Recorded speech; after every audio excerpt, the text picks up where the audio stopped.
banyak sekali sukses itu sungguhnya banyak hal yang seolah dia kebetulan ya, tetapi juga ada yang tidak kebetulan, yang kebetulan faktor luar, yang tidak kebetulan pikiranmu sendiri. Coba ya, saya tanya kepada Anda, apa saja dalam hidupmu yang membuat kamu berhasil dan semua tidak kamu rencanakan, tiba-tiba dia datang sendiri kepadamu? Oke, sekarang saya sharing diri saya sendiri ya. Saya dulu seorang pedagang celana jeans dan sebelumnya dosen. Saya hanya melihat bahwa saya ingin sekali untuk menjadi pedagang celana jeans. Tiba-tiba datang orang yang menawarkan celana jeans dan itu kemudian saya beli 1 karung. Saya tidak punya uang. Tiba-tiba saya ketemu Pak Akyong, orang Bandung, orang Chinese, yang memberikan saya kepercayaan untuk beli 3 potong celana, 6 potong celana, bayar belakangan. Lihat, banyak kebetulan-kebetulan. Kemudian kebetulan berikutnya, saya ingin sewa toko lebih banyak lagi. Tiba-tiba saya jadi atlet karate, kenal dengan lurah, dan lurah itu memberikan harga murah untuk sewa toko. Datang lagi sebuah kebetulan. Saya ingin menjadi pengusaha kartu telepon. Tiba-tiba saya ketemu kepala wilayah Telkom. Saat itu namanya Pak Saladin, dia senang sama saya, sama-sama atlet karate, dan akhirnya saya menjadi distributor kartu telepon. Tiba-tiba saya kenalan lagi, Pak Saladin mengenalkan kepada Pak Garuda Sugardo yang saat itu akan membuka Telkomsel di Wali, dan saya ditunjuk distributornya. Kebetulan lagi saya akhirnya menjadi pengusaha di bidang handphone.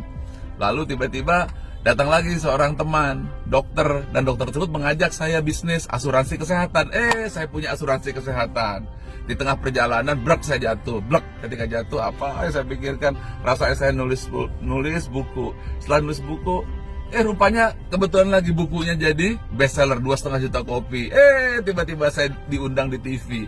Setelah diundang di TV, tiba-tiba saya terkenal. Lalu saya jadi motivator. Di tengah jalan tiba-tiba, saya ingin bikin kampus. Di tengah kampus tiba-tiba, ada yang nawarin tanah, jadilah Menara Hotel 5. Apa kesimpulannya?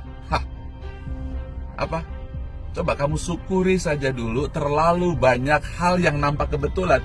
Itu bukan kebetulan, tapi itu keberkahan.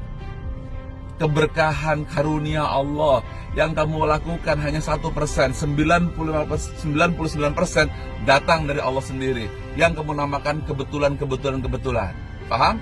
Nah, 1% di kepala kamu adalah bukan kebetulan. Apakah itu? Kamu harus mampu memainkan pikiranmu. Sukses hanyalah the game of mind, permainan pikiran. Saya dulu tidak mengerti apa yang dimaksudkan oleh Allah bahwa alam semesta telah ditundukkan untukmu. Rupanya teknik mendudukannya adalah mempergunakan pikiran positif, pikiran yang ikhlas, pikiran yang jelas akan tujuannya, maka dunia datang kepada kita. So, banyak-banyak bersyukur bahwa ternyata hidupmu penuh dengan tuntunan. Hidupmu ternyata penuh dengan bimbingan dan penuh dengan pertolongan. Hanya permasalahannya kenapa hidupmu banyak sial dan tidak banyak pertolongan dan banyak kekurangan? Karena pikiranmu yang penuh kekurangan. Karena pikiranmu yang tidak kamu program. Kita memprogram pikiran dengan kesalahan, kekalahan, pesimisme. Kita hanya terlalu yakin bahwa pikiran kita lah yang menentukan. Sehingga kita untuk minta pun kita takut, untuk berpikir maupun takut. Ingin bangun menara mengatakan tidak mungkin. Ingin punya kampus itu mustahil. Untuk punya tours and travel janganlah bermimpi. Ingin punya rumah besar, itu tidak berhasil. Ingin punya mobil yang bagus, itu kan nggak mungkin berhasil. Akhirnya, semua yang dipikirkan datang pada kamu dan hidupmu semakin susah, dan semakin susah. Karena itu, pecahkan itu semuanya, robah pikiranmu menjadi pikiran yang positif. Oke? Karena itu ada yakinkan pikiran Anda, cita-cita Anda. Oke? Jadi 2 hal. 1 kebetulan, 1 tidak kebetulan. Apa yang tidak kebetulan? Yang tidak kebetulanlah kamu yang mengendalikan pikiranmu. Falhamaha fujuraha wa taqwaha qad aflaha man zakkaha wa qad khaba man dasaha. Allah menghilangkan sukma kebaikan dan keburukan. Beruntung siapa yang mensucikannya, rugi siapa yang mengotorinya. Karena itu tanamlah cita-citamu, tanam impianmu. 3 kuncinya. Kamu minta, kamu yakin, dan kamu terima. Ulangi lagi.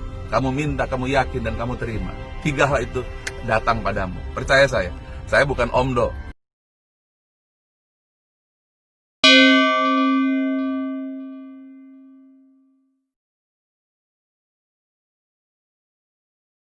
Assalamualaikum warahmatullahi wabarakatuh. Apa kabar para VTuber? Salam sukses berjamaah. VTube ini konsepnya sama dengan YouTube. Kalau YouTube, untuk jadi YouTuber itu orang harus buat konten kan. Siapkan perangkat, peralatan yang sangat canggih agar hasil daripada konten mereka ini banyak yang menonton. Nah, VTube ini kita tidak perlu membuat konten. Kerjaan kita hanya nonton video yang durasinya hanya 8-12 detik saja 10 kali dalam sehari. Kemudian kita membentuk komunitas. Ajak saudara, ajak teman untuk sama-sama nonton. Jadi kalau di YouTube itu ada subscriber atau viewer, di VTube pun juga ada sama. Subscriber itu kan tukang tonton. Maka VTube ini karena misinya menonton, kita buat komunitas menonton. Semakin banyak komunitas menonton kita ini, maka semakin banyak penghasilan kita. Sama dengan YouTuber, semakin banyak viewer dan subscribernya, semakin banyak pula penghasilannya. Maka kuncinya tinggal kita action saja.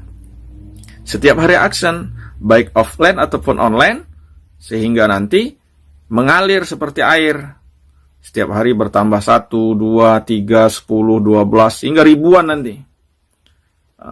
Kita tengok upline kita di atas kan. Ada yang dalam jangka 2 bulan bisa tembus di atas 10.000 viewernya. Dan viewernya ini rata-rata nggak pernah ketemu. Nah, caranya bagaimana? Gunakan jejaring sosial, FB, Twitter, atau WhatsApp untuk promosikan ini. Beritakan kepada mereka bahwa untuk menjadi VTuber itu mudah. Hanya nonton dan ngajak orang lain untuk nonton, dapat uang. Dan insya Allah ini halal karena akad kita adalah mudharabah, bagi hasil dengan perusahaan. Tetap semangat, bergerak terus. Salam VTuber. Assalamualaikum warahmatullahi wabarakatuh.